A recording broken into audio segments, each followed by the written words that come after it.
The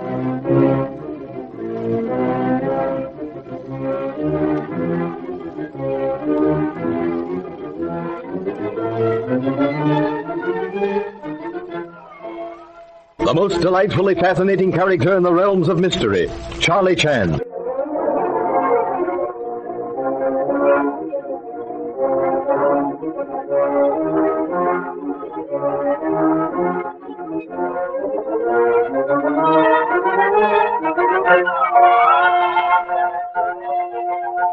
With the murder of Ellen Landini at Pine View, suspicion had pointed definitely to Dr. Swan. But Swan's murder left the case wide open with everyone at Pine View a possible suspect. Charlie Chan, knowing that several of those present are lying about their activities the night of Landini's murder, tells the various guests to take their places at the different locations they occupied when they heard the fatal shot. A reenactment of the crime. In rapid succession, Charlie Chan questions the guests. And now, in the seclusion of the study, he discusses the results with Sam Holt, Don Holt, the sheriff, and pretty Leslie Beaton. Well, taking it all in all, Mr. Chan, your reenactment of the crime did warm up the trail a bit. Indeed, yes, Mr. Holt. I now possess very definite proof that Mr. Ryder is lying. Why does Mr. Ryder lie? Is he guilty? Perhaps. It is possible, and it is thought which cannot be dismissed.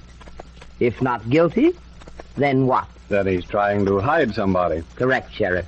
And if so, who is Mr. Ryder trying to hide? Doggone it, Oss thing, of course. Who else? Quite so, Sheriff.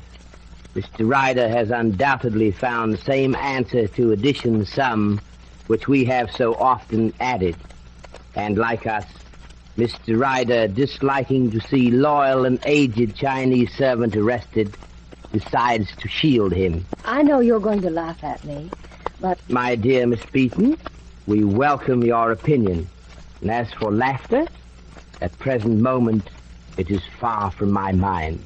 Well, my woman's intuition tells me that our thing killed neither Landini nor Dr. Swan. Ah? But Miss Beaton, your woman's intuition, which, by the way, I do not disparage. This woman's intuition, however, does not help in matter of presenting evidence to defend Ah Sing in court. Right, Inspector Chan. And here's something else. And I might as well tell you, I had a call from the DA's office. You did, son? What'd they say? Oh, they were sarcastic. Asked me if we'd given up trying to solve this thing, and if we weren't just having a good vacation at the expense of Dudley Ward. That, I am sorry to say, is what I've been expecting. What other matters did they bring to your attention? I told them that we had the situation well in hand and that they could expect an arrest within a few days. Golly, son, I ain't so sure that I'd have added that last. Oh, they mentioned the fact that if we cared to look into the matter, we'd find there was a young fellow by the name of Hugh Beaton who was heir to Landini estate. To which you answered? That if they cared to look into the matter further, they'd find that Beaton wasn't and never was heir to Landini's estate. Their reaction to that statement? They shut up. Come in. Yes? Oh, Mr. Romano. Mr. Chan, I have come here to have a chat with you. Oh, then I'll go. Oh, it is not necessary, Mr. Beaton. What I wish to tell you, Mr. Chan, can be told to everyone, and not only here, but everywhere. You said... that is, you indicated that you have the suspicion of me because I am what you call heir to Landini estate, no? Degree of suspicion, yes, Mr. Romano. When one's chicken coop has been raided, one looks with suspicion upon all merchants selling eggs in the marketplace. But you are agree that the one who killed Ellen Landini is same one who killed Dr. Swan? That is supposition, Mr. Romano, which may or may not be correct. Proceed. But I could not have killed Dr. Swan. I have a witness. As I tell you, I get out of a bed.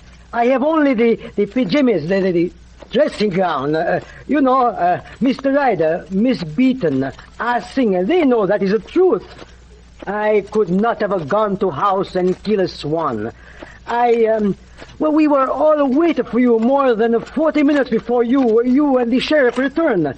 How could I be the one to kill Swan? Then, Mr. Romano, you in turn will have to agree to certain facts. What are these facts, Mr. Chan? If you are in possession of alibi in matter of the death of Dr. Swan, then so is Miss Beaton, who was in your presence. Yes, I never have a suspicion of Miss Beaton. Likewise, Mr. Ryder would be eliminated from catalogue of suspected persons. Oh, certainly. Mr. Ryder, he was with me. And Ah Sing? Do you think Ah Sing could have gone down road to deserted house and returned within necessary time limit? No. I think he could not. Mr. Ward? He was in bed. Do you think Mr. Ward would have done so? Impossible, ridiculous.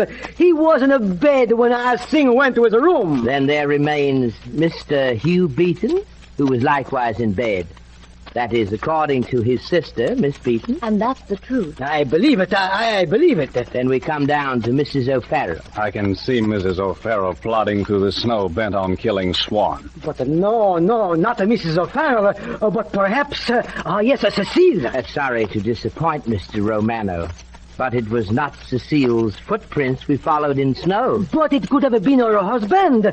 Do not forget that he hated Swan with a hate like the poisonous snake. Would you meet Mr. Ireland in a vacant house at midnight, Mr. Romano, if he hated you as much as he hated Swan? No, most certainly not. Not even for money? Not for all of the money in the world. Then do you think that Dr. Swan was more brave than you? But no, I am sorry, gentlemen.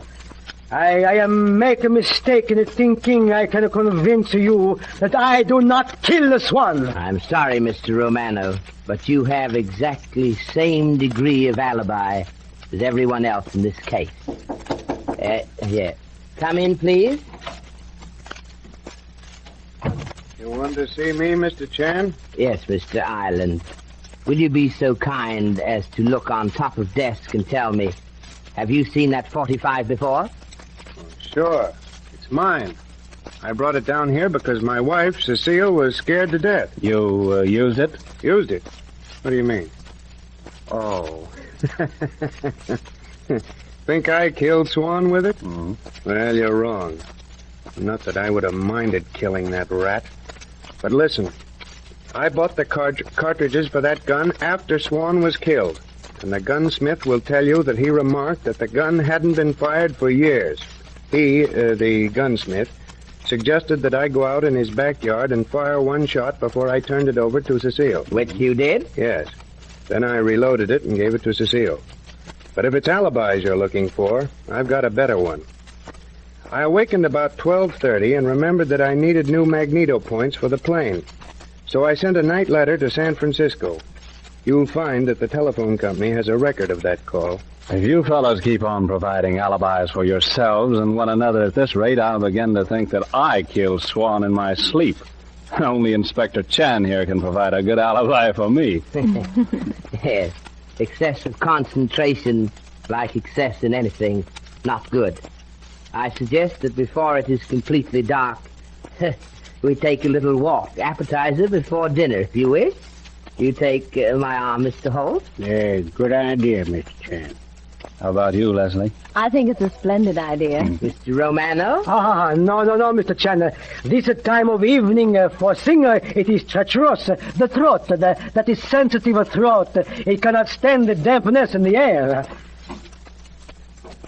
I've got a little job to finish on the car if there isn't anything else, Mr. Chan. No, Mr. Ireland. Thank you so much. We'll go on ahead, Leslie and I. Yes, please do, Sheriff. We older ones will stroll at no doubt more leisurely pace. Man of my proportions must take exercise seasoned with much discretion. Shucks, Mr. Chan, you ain't so large. No? No. A case, no doubt, of overdeveloped chest, which is located somewhat lower than usual. Yeah. Oh, here's back door. Your pardon, Mr. Holt. 2 steps down. That is it. Yeah, thanks. Yeah, smells good, don't it, Mr. Chan? Yes. We who live in houses forget, alas, too often to be fully appreciative of good things of nature. Watch you don't catch cold, Dad. Now, I'll be all right, son. Now, ain't that the limit, Mr. Chan? Here I'm getting nigh to the end of my days, but to hear Don, you'd think I was just out of the cradle. You got sons like that, I suppose, Mr. Chan? Indeed, yes, Mr. Holt. Princes have censors, and fathers have sons. What is it, Mr. Chan? Again, I repeat, man who hides treasures in snow forgets that summer is coming. Rain has dispersed snow under trees, and I find this. Yeah, feels like a piece of bark. It is a piece of bark, Mr. Holt. And still, I can't... Say nothing, Mr. Holt. Tonight, after dark, with the assistance of your son, we shall forge one more link in chain. Or perhaps I should say, we shall weave one more strand in rope, which will in finish avenge death of Madame Landini. What can be the significance of the piece of bark? And what does Inspector Chan expect to do after dark? Inspector Chan will be with us again.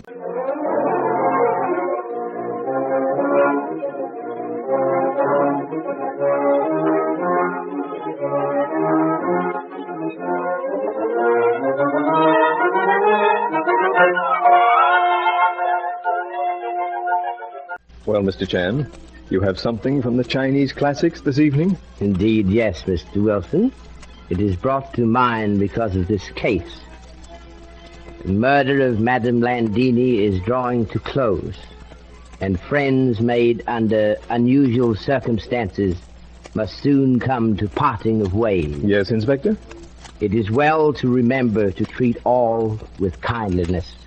For though we walk 1,000 miles along the way with a friend, moment of goodbye is at the end inevitable. Thank you, Inspector. And good night.